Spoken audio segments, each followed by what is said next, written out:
Hey guys, so I figured I'd do a little bit of a wrap up since everything's now kind of winding down. The year started off absolutely insane, where people on the left-hand side, the Democrat side, they are desperate to keep in any illegal immigrants, regardless of what they've done.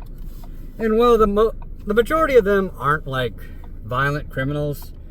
Non-violent criminals still end up doing, a lot of them, non-violence is considered having like child CP. I just said child twice, but frickin' having CP, like stealing millions of dollars, like non-violent crimes aren't necessarily victimless crimes. In fact, a lot of them have a lot of victims. Just ask like the victims of Ponzi and Madoff. Well, anyways, Democrats want to keep all the illegals in because it allows them to have more representation in the House, because illegal immigrants are counted in the census even though they're not allowed to vote, and therefore they're also not like supposed to be represented because they're not even supposed to be in the country in the first place.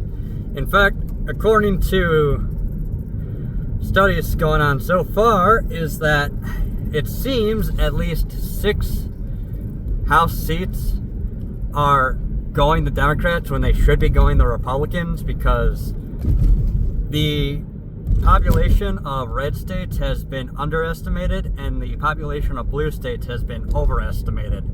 Now, partially that's because they're accounting for how many illegal immigrants they think are in the state,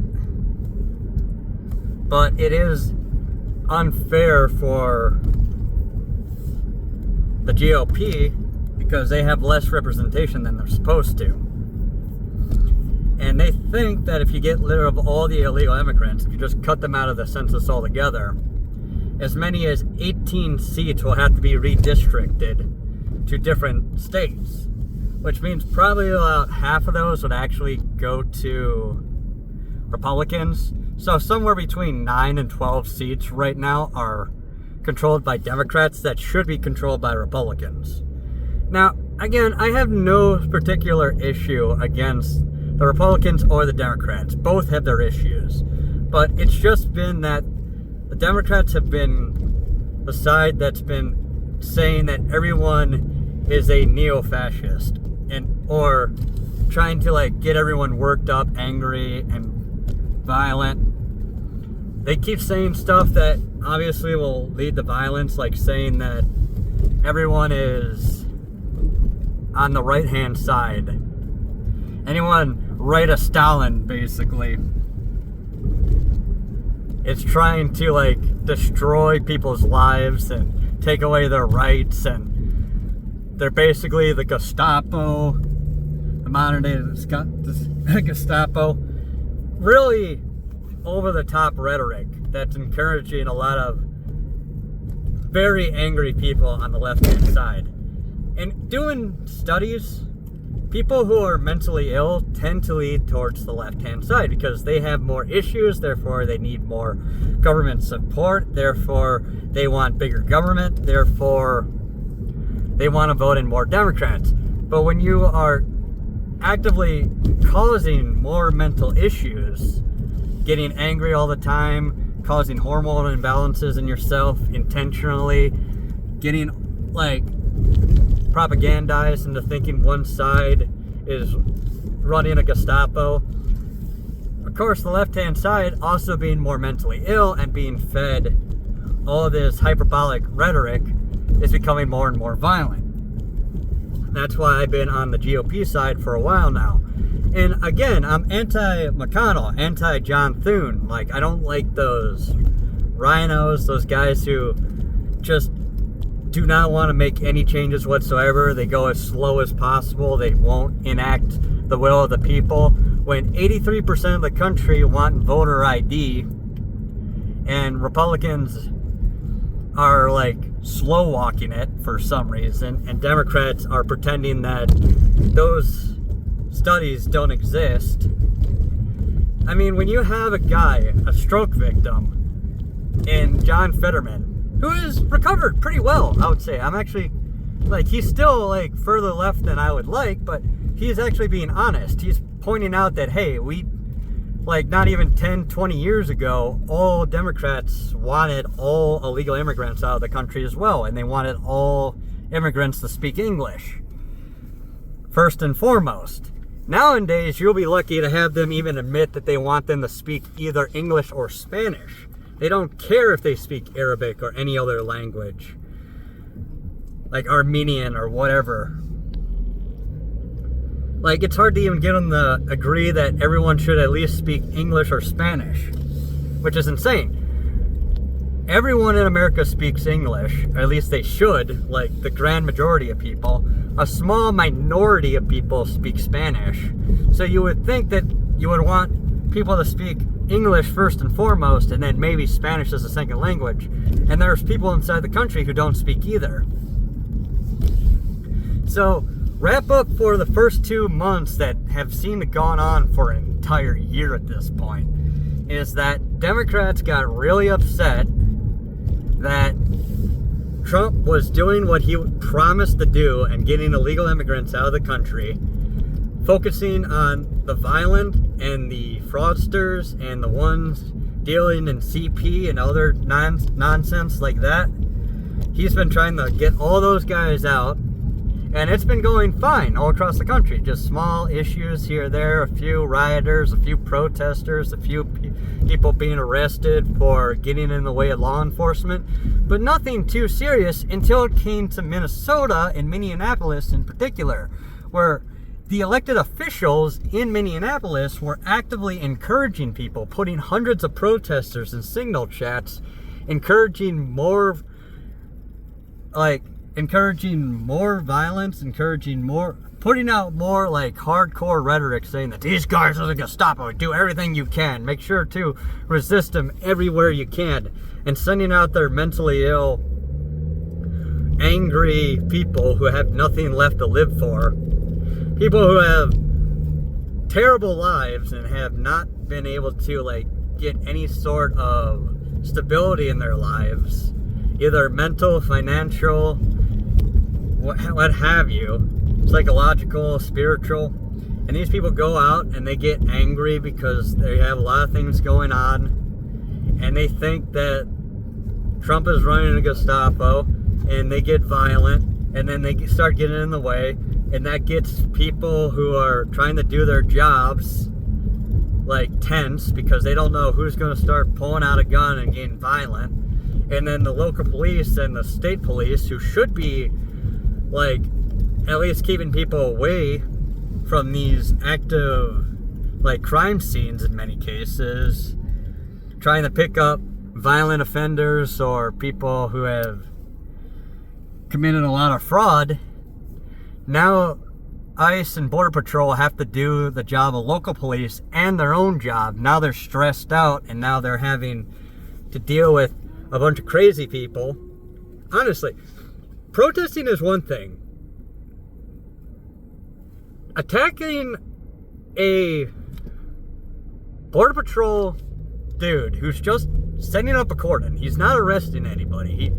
He's not supposed to be, well, he can arrest people, but his job is just to set up a cordon around where ICE is working. He's just like, keep people out of this general area because they're violent criminals in there who may pull a gun, and we don't want random civilians walking into what could turn out into a shooting zone, a war zone, and getting themselves hurt. So Border Patrol sets up a cordon, and someone gets a little bit too close, gets in the face of Border Patrol. Border Patrol gives them multiple warnings. They don't listen. Eventually, they arrest the woman. A dude comes up, tries to get the Border Patrol dude off the woman who is being lawfully arrested. Now they have to arrest him too. Someone grabs the gun out of his holster and they say, hey, he's got a gun. And then other officers hear a gunshot go off or some loud bang. It's hard to tell because everyone around them is blowing whistles, like shooting off fireworks and crazy crap like that. all across the city. Someone yells, he's got a gun. And everyone else, 2 Hispanic Border Patrol officers who have been in Border Patrol for 10 years, not combined, each one has like 10 years experience in Border Patrol, both pull their guns and assume the guy is still armed. And even if there's like 4 people who have dogpiled him, that doesn't mean you can't just get your hand out and pull a trigger and just start randomly shooting into the people that have you on the ground. You're not subdued if your arms are not like bound together and the gun is accounted for. Still don't know for sure whether or not that gun, which the particular gun that guy was using, Alex Pretty, or whatever his name, however you pronounce that name, I always think it's Pretty, but it's probably Pretty. Anyways, the gun he was using is a gun that is notorious for going off very easily. And he was probably carrying around in the chamber. 1, don't try to attack, to like wrestle with Border Patrol when you have a loaded firearm. Not a good idea. You're allowed to exercise your Second Amendment rights, but once you get into a fight with federal law enforcement, at that point, that gun is an immediate threat to everyone around. So, Democrats caused a huge ruckus in Minneapolis, partially to hide the fact that millions upon millions upon millions of dollars have been defrauded from both the state and federal taxpayer for years, for basically the entirety of Tim Walz's career as governor.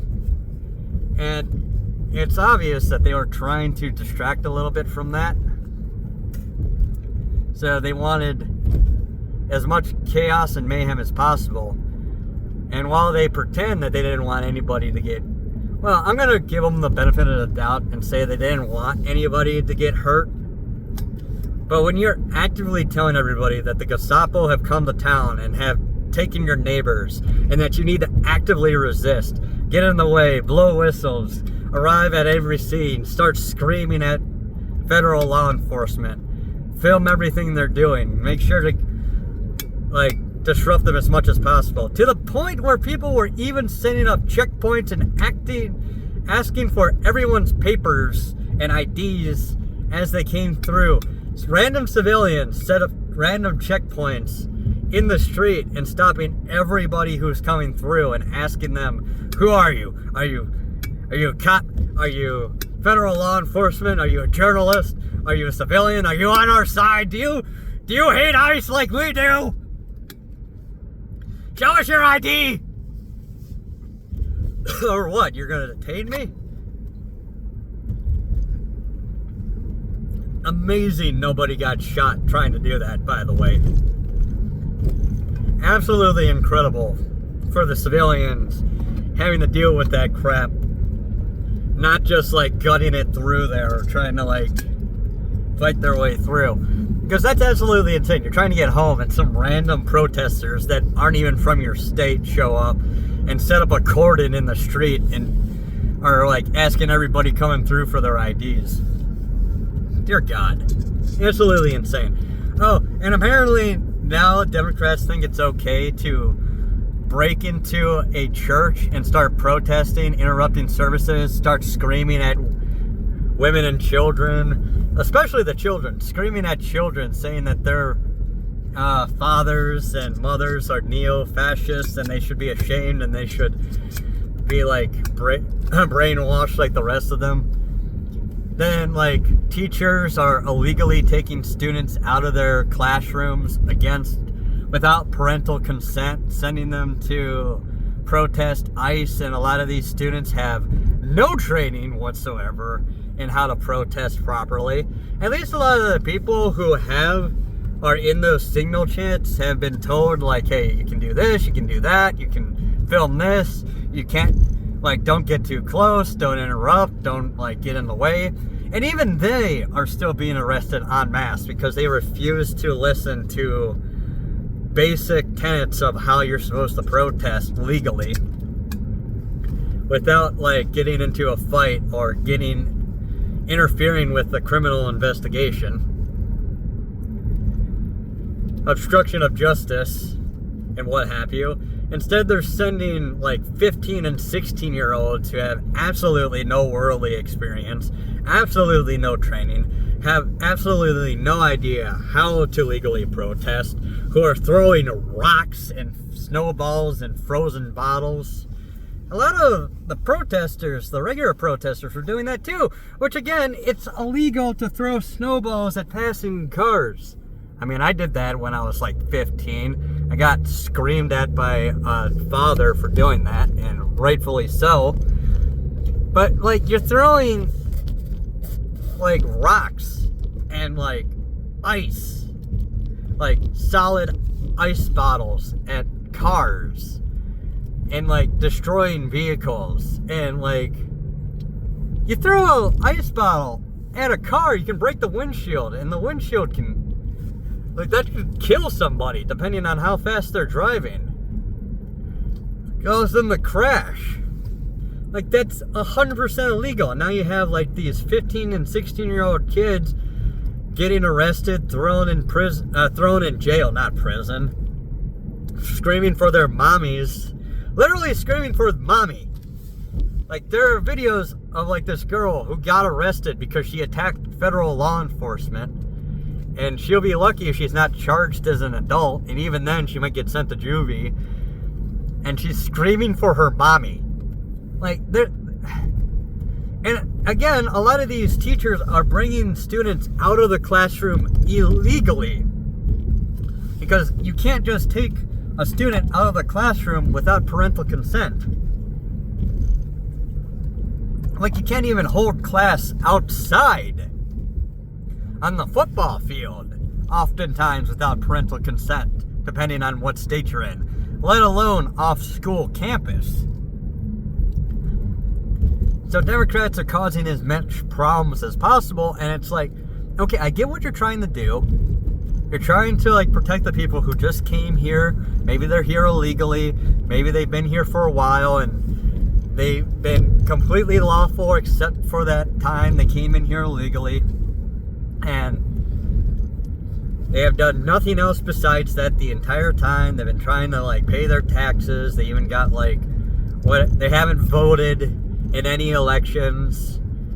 They've just been chilling. You want to protect those people, but they're protecting like child predators. They're protecting violent offenders. And a lot of these violent offenders happen to be in the home with other illegal immigrants.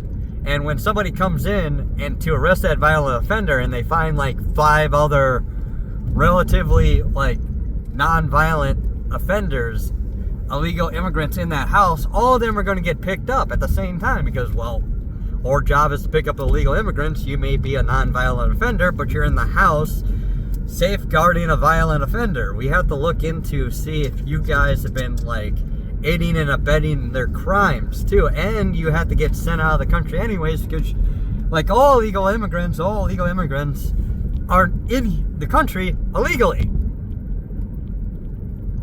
And again, I'm trying to see things from the Democrats' point of view. I understand what they're trying to do. They think that these illegal immigrants should be naturalized and they should be represented in Congress, but like, they're allowing everybody to slip through the cracks. The violent ones, the predators, the fraudsters, the people dealing in CP, the ones dealing in illegal substances, like all of the offenders are falling through the cracks. So they're just, all these protesters are protesting and getting in the way and rioting for protection of everybody, all the illegals, regardless of what kind of crimes they've committed. And at that point, you've completely lost me, and you completely lost the plot, and I've given up on you entirely. I got people from other countries arguing to me about, like, Trump. And I have to point out to them, it's like, hey, Democrats have been, for the last, like, 40 years trying to hit everyone they can with false accusations as much as possible, and they ramped that up to 20 from 10. They went all the way to 20 with how many false accusations they put against Trump. Upgrading charges from misdemeanors to felonies in a district where felonies are often degraded to getting off completely without even getting them lowered to a misdemeanor. There are people who have committed felonies that have just been let go, and they're like, we're not going to charge you with anything. We know you assaulted that woman. It's fine. We know that you have issues. Just don't do it again. Okay, don't do it 30 times at the very least. Oh, you did it 34 times. Oh, okay, now we gotta arrest you. I'm sorry. You can only assault, 30 people until, we'll actually take you as a serious threat to the community. A lot of people have been committing felonies and having their charges reduced to misdemeanors. And then you have Democrat judges, like one guy, a jury of his peers sentenced the guy to 65 years in prison, and the judge lowered it to 30, and she was like, oh, he never had a chance, he lives in a bad neighborhood, I know he's 24 and he's been an adult for 6 years, and that he assaulted sexually that woman twice and robbed her and beat her and everything, but we shouldn't throw him away forever, not 65 years. He should have a second chance in 30 years. And the entire time he's like, I don't care.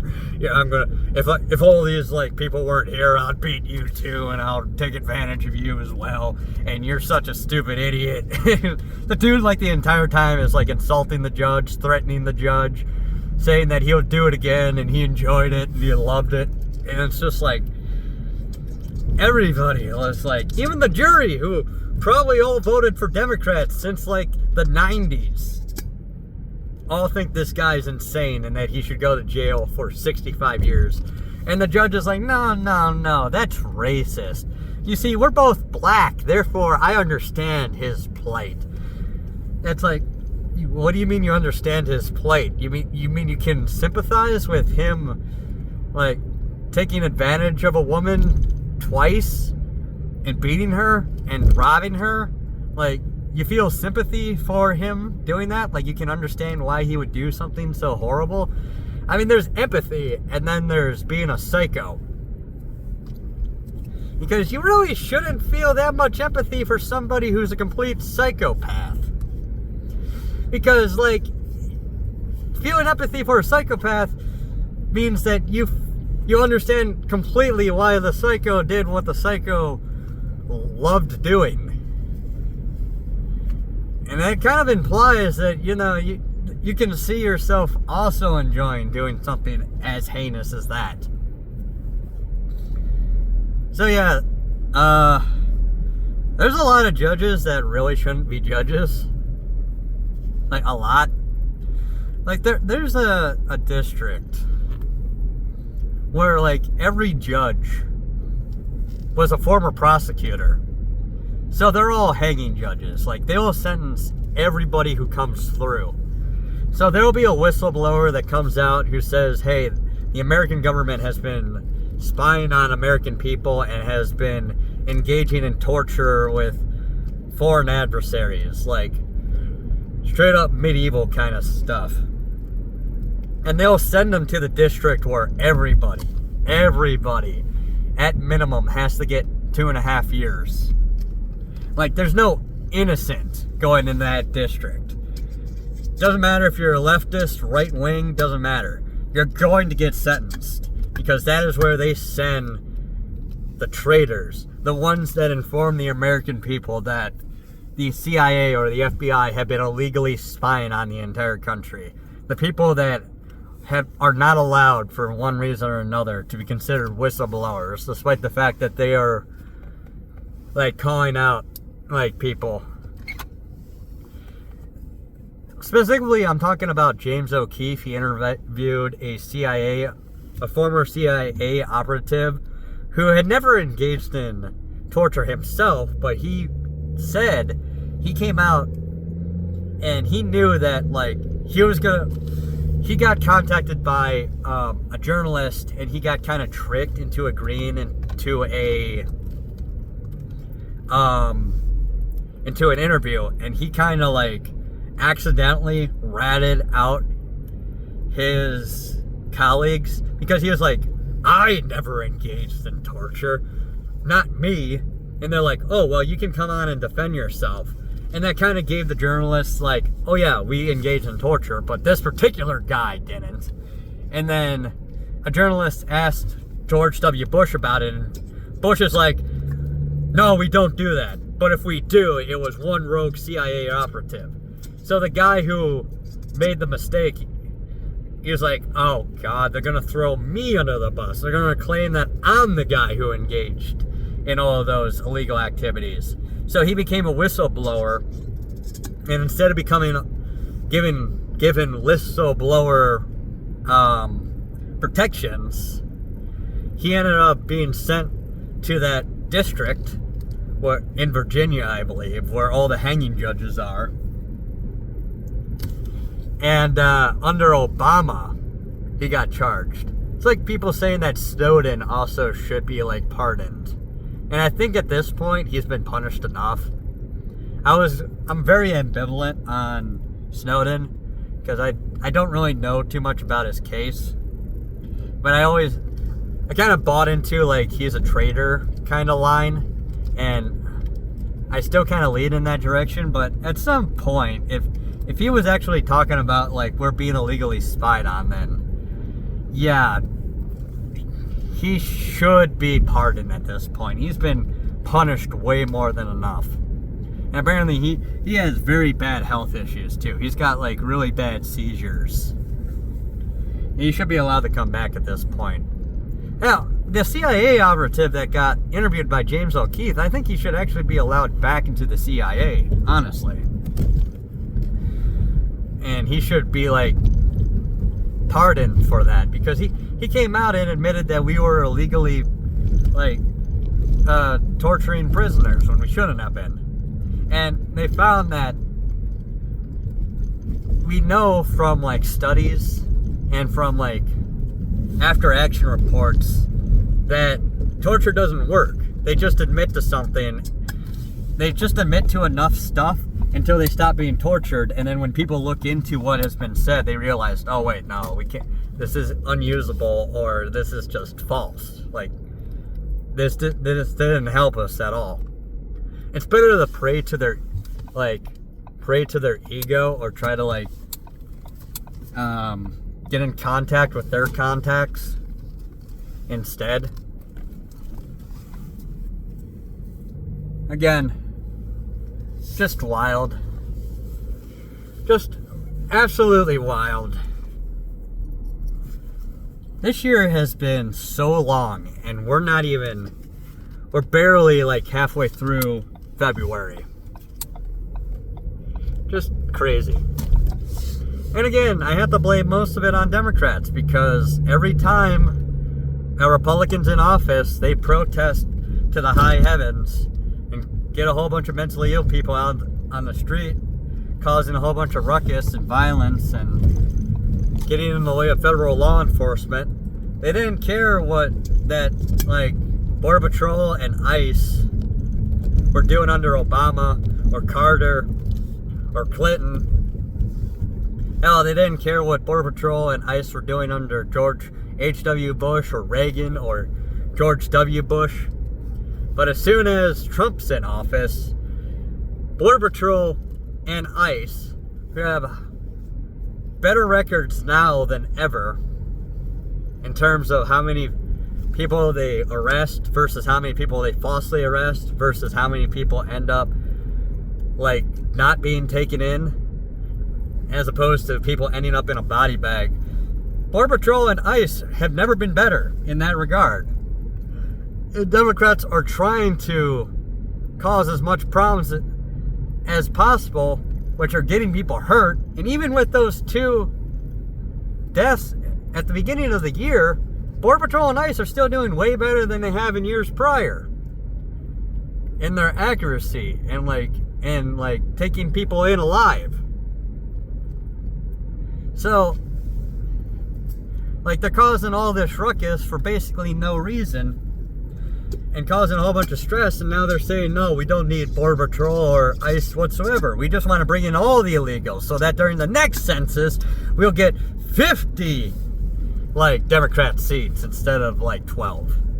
Obviously, that's a bit of an exaggeration, but when their goal is to bring in as many illegals as possible so they can get more seats in Congress and take control of the government, that seems like a scam. That is literally just a scam, especially since they're giving Social Security and all their benefits to illegal immigrants, which is turning Social Security into a Ponzi scheme, a literal pyramid scheme, because all these illegal immigrants didn't pay into the system, and everybody who has paid into the system won't be getting Social Security when it's their turn to get benefits because there'll be no money left. Because a lot of the illegal immigrants are stay-at-home parents or children who haven't gone into the system, and by the time they're working, Social Security will be bankrupt. So literally, all these illegal immigrants are overflowing, causing the system to spend way too much. And you'll be like, well, the federal government's not giving out money, but the federal government gives the states money, and then the states take that money and then give it to the illegal immigrants, causing the federal government, the Social Security, and the other SNAP benefits and everything else to go bankrupt, hurting the average American citizen, hurting everybody. And then there's a lot of illegal immigrants that are living on the street. Nick Shirley goes around, and apparently he speaks fluent Spanish. To anybody who called him racist, he speaks very fluent Spanish. He goes up to Colombians on the street and he's like, hey, you guys are living homeless on the street in Los Angeles. Did you guys have a better life here in America where you came for a better opportunity, or did you have a better life in Colombia? And to a man, woman, and child, all of them say that they had better prospects, a better life in Colombia. And now they're stuck in America. They don't want to make that dangerous trek through wild wilderness to go back. But they don't know what to do because they gave up everything in Colombia. And now they're broke, and now they can't even afford homes in Colombia. So they're like, oh. But if you decide to leave willingly, we'll give you $1,000, and now give you enough money to get temporary housing in Colombia, because $1,000 is goes way further. It's $5,000 in comparison once you go to Colombia. And these people just don't know who to talk to. They don't know how, they want to go back, but they don't know who to talk to. And they're getting expired food from California because anything done by the government is usually pretty inefficient. Trying to give every single illegal immigrant fresh food is very difficult. By the time you get to the last person, it's been weeks that you've held on to that food, and that food's probably expired, and there's expired food given to all these illegal immigrants, and there's no toilets for them, and they have to defecate on the streets. And New York City is now piled a story high with trash because Mamdani has no idea what he's doing. Turns out the state government and the city cannot raise the funds that they thought they needed, and now they have to downsize their plans. And since they put all the money to the services they wanted to add, the services that they needed, removing trash, went bankrupt, and there wasn't enough money to pay the trashmen. Now there's trash a story tall in the streets, and 20 people froze to death because Mamdani thought it was so mean to take homeless people and get them off the street and get them into a shelter. It's like, no, you got to get like these. A lot of these people are mentally ill. They're not prepared. In fact, a lot of these people want to get off the streets. They don't know where to go. They want somebody to come pick them up and drive them the mile or two to the location because they don't remember where it is or they haven't been there before. And a lot of people ended up freezing to death because they were being too empathetic. Just crazy, man. Getting into this year, I swear to God, Democrats made mistake after mistake after mistake after mistake. And Bondi and Kash Patel made a lot of mistakes releasing the Epstein files. More files, as in an infinite amount of more files, have been released under Trump than got released under Bush or Obama or Biden. Or to be fair, under Trump's first term. But like Trump's second term, 3.5 million files released. And then Thomas Massie and Marjorie Greene came out against Trump, and they're like, well, we should unredact all the names. And I was like, you might not want to do that. We don't know who those people are. They might not be anybody who are guilty of anything. Like, people who either passed away, people who turned out later on to be innocent, people who just got talked about, like mentioned in passing by somebody, like somebody talking about their favorite actor or actress, or talking about some historical figure. Like, people were talking about Elvis in there, and it's like, what? Elvis was involved in all this? No. Elvis died a long time ago. His name was redacted because, like, Epstein and his associates mentioned him once or twice, or, like, man, I love Elvis music, man. I wish I could have met Elvis.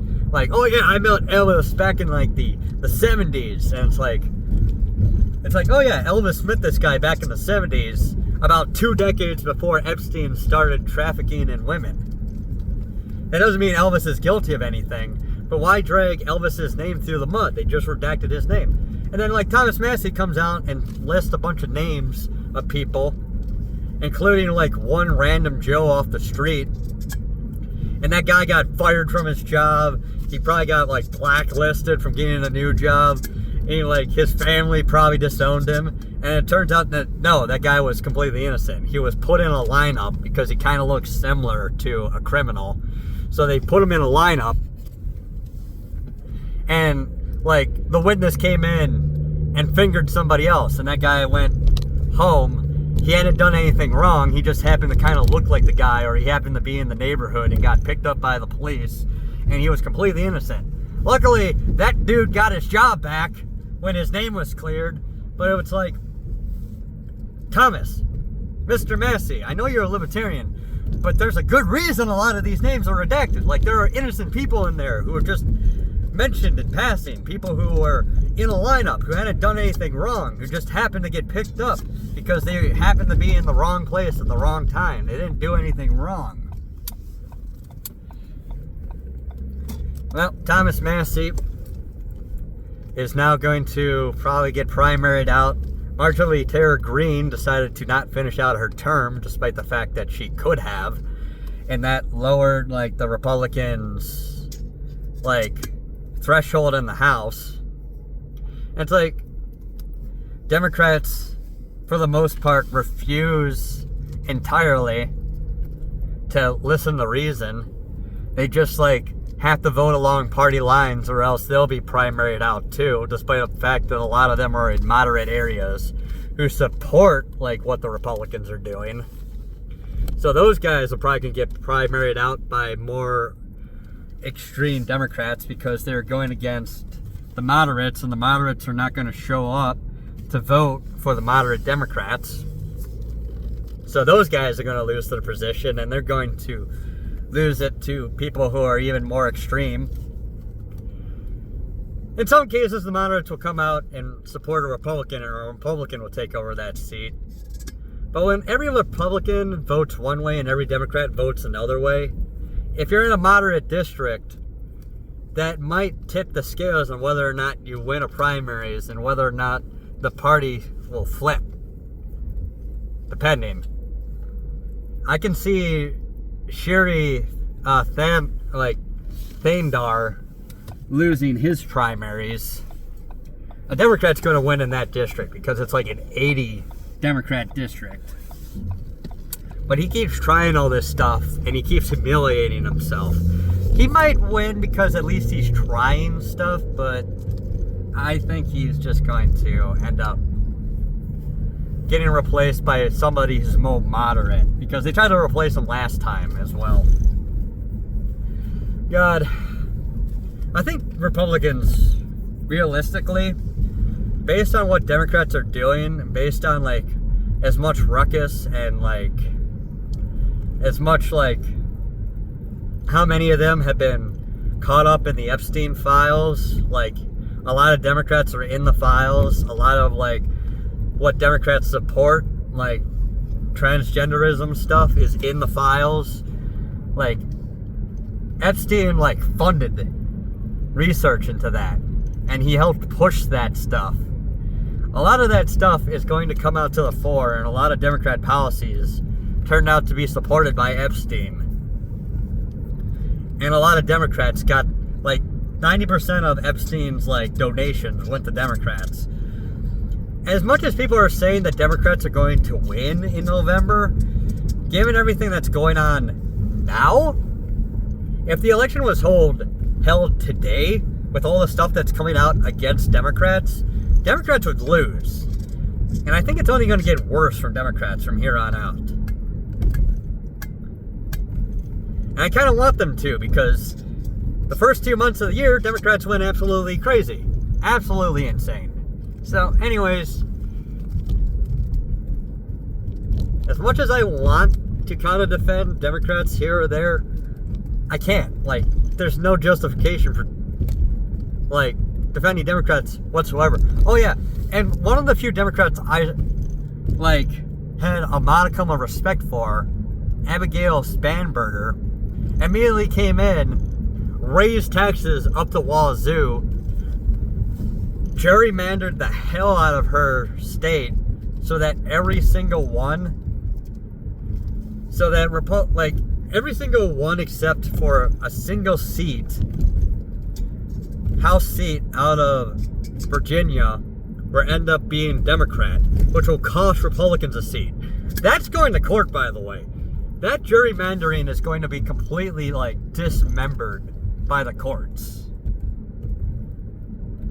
Because they outright, like, it's going to be like a Republican, like, 70, like, plus seat.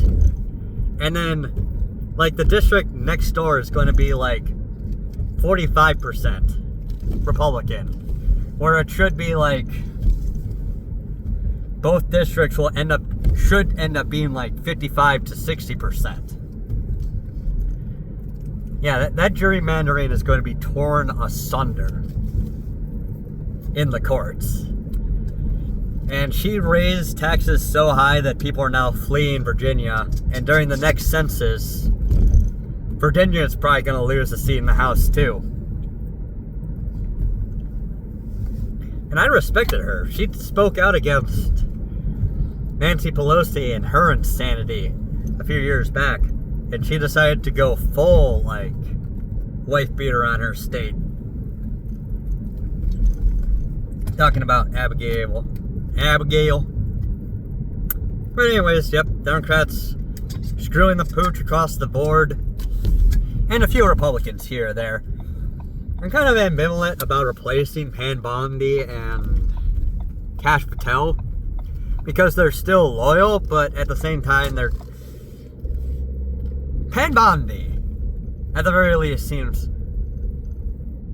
incompetent. At least slightly incompetent. Kash Patel seems like he got, like, blindsided by everything that he found out in the Epstein files, and he just realized that he couldn't hold his end of the bargain. He couldn't hold on to his promises because there just wasn't enough information there to actually figure out who paid money to Epstein, because Epstein didn't like outright say like this guy paid for like this many underage women. Like, no, he didn't write that down. They use like a whole bunch of shell corporations and donations and like sending people like free like stuff, like giving people like gold bars or something like that, stuff that couldn't be traced, to pay for this stuff. And they can't prove who actually like trafficked in underage girls, but like occasionally there might be a video of somebody who did, and it turns out that that somebody is like the sultan of some medieval, like not medieval, Mideastern country where it's legal in that country to marry and have sex with an underage girl. Like, we can't arrest the sultan. Like, we could say like, well, you trafficked in an American woman or a Russian woman, and if you ever come to America, we'll arrest you, but and then the Sultan would just be like, okay, I'll just never go to America. Oh, and by the way, everyone in my country absolutely doesn't care that I had sex with a 14-year-old because, like, that's totally legal in my country. In fact, we encourage it, which, disgusting, but yeah, you're not arresting the Sultan anytime soon. Or it's a Russian oligarch who also won't be arrested. At most, you could be like, oh, you associated with Epstein? Well, you're losing your seat in the UK Parliament. You're losing the Prime Ministership, but we can't prove that you actually did anything untoward. You just were getting donations from a guy who was known to sex traffic women. Like, that's immoral, but not technically illegal to accept those donations. It's disgusting. It's absolutely disgusting that we can't throw more people in jail, but it just, a lot of these people we can't. A lot of these people we can't. Thomas Massie and Marjorie Greene completely destroyed their careers. Mamdani is destroying his career. Abigail Spanberger is destroying her career. She'll probably be re-elected anyways. Might not. It's very rare to not have somebody have 2 terms as president or as governor.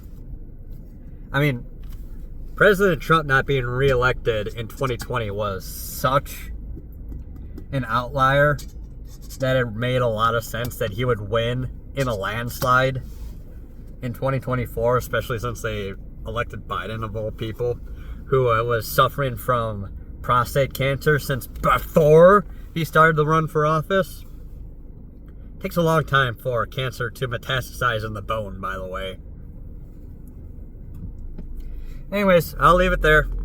Democrats completely torched their party, and they're going to lose a lot of seats. And if the SAVE Act passes and the census is run early because of all the problems with the 2020 census, then if not by 2026, by 2028, Democrats are going to lose a lot of seats. And even if they don't lose a lot of seats in 2028, they're definitely going to lose a lot of seats in 2030. And Republicans are probably going to be in control of the House for the most part, or have like a hard to beat majority, or they're going to have a hard to beat like baseline in the House for the next 10 years. So we'll see if Republicans go insane over the next 10 years.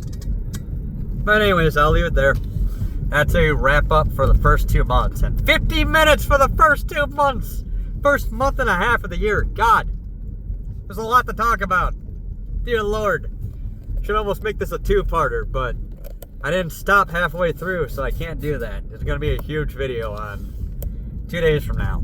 But anyways, that's it for now, guys. Bye.